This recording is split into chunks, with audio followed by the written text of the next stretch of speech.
নমস্কার বন্ধুরা, আপনারা দেখছেন টেক সাপোর্ট ইউটিউব চ্যানেল। আজকের এই ভিডিওতে আমি আপনাদের দুটো সরকারি নিয়মের কথা জানাবো। এই দুটো নিয়ম একেবারে নতুন চালু করা হয়েছে। বিশেষ করে যারা রেলওয়েতে যাতায়াত করেন, ট্রেনে যাতায়াত করেন, দূরপাল্লার ট্রেনে যারা যাতায়াত করেন তাদের জন্য কিন্তু এই দুটো নিয়ম অত্যন্ত গুরুত্বপূর্ণ। আপনি না হলেও আপনার পরিবারের কেউ না হলেও আপনার চেনা জানা কেউ আজ না হোক কাল দূরপাল্লার ট্রেনে অবশ্যই যাতায়াত করবেন। তাই এই দুটো নিয়ম আপনারা জেনে রাখুন, আপনাদেরই কাজে লাগবে।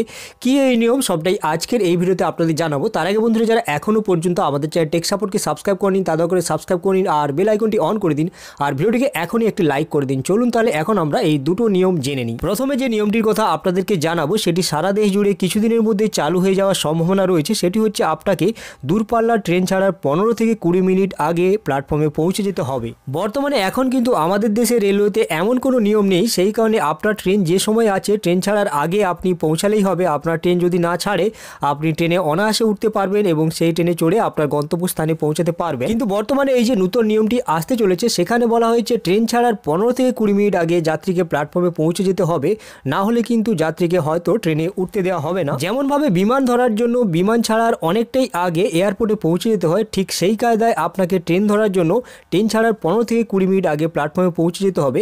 এটা করা হচ্ছে মূলত সিকিউরিটি চেকিংয়ের জন্য। বিমানবন্দরে যেভাবে সিকিউরিটি চেকিং করা হয় সেই কারণে অনেকটাই সময় নেওয়া হয়, এই রেলওয়ের ক্ষেত্রেও ঠিক সেইভাবে সিকিউরিটি চেক করা হবে। সেই কারণেই কিন্তু এই নতুন নিয়মটি চালু করা হচ্ছে। ইতিমধ্যে কিন্তু এই নতুন নিয়মটি দেশের কয়েকটি স্টেশনে শুরু করে দেওয়া হয়েছে, অর্থাৎ চালু করে দেওয়া হয়েছে। পরবর্তী স্টেশনে খুব শীঘ্রই এই নতুন নিয়ম চালু করে দেওয়া হবে বলে জানা যাচ্ছে। তাই এরপর আপনি যখন কোনো দূরপাল্লার ট্রেন ধরতে কোনো স্টেশনে যাবেন অবশ্যই আপনি জেনে যান ওই স্টেশনে এই নতুন নিয়মটি চালু হয়েছে কিনা। যদি চালু হয়ে যায় তবে অবশ্যই নির্দিষ্ট সময় আগে আপনি আপনার স্টেশনে অর্থাৎ আপনার প্ল্যাটফর্মে পৌঁছে যান, না হলে কিন্তু আপনি সমস্যায় পড়বেন। দ্বিতীয় যে নিয়মটির কথা জানাবো সেটি একটি ভালো নিয়ম, আপনাদের জেনে এবং শুনে অবশ্যই ভালো লাগবে।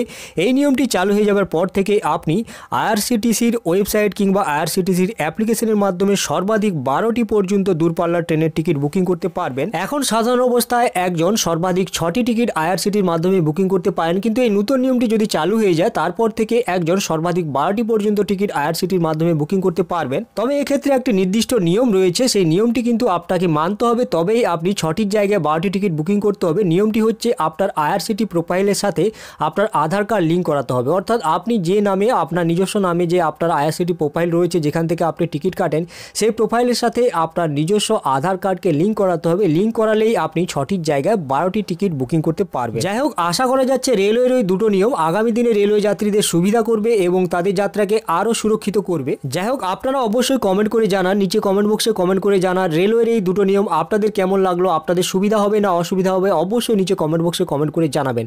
আর এই ভিডিওটি যদি ভালো লাগে তবে এখন একটি লাইক করে দিন, অন্যদের সাথে শেয়ার করে তাদেরকেও এই দুটো নিয়ম জানিয়ে দিন।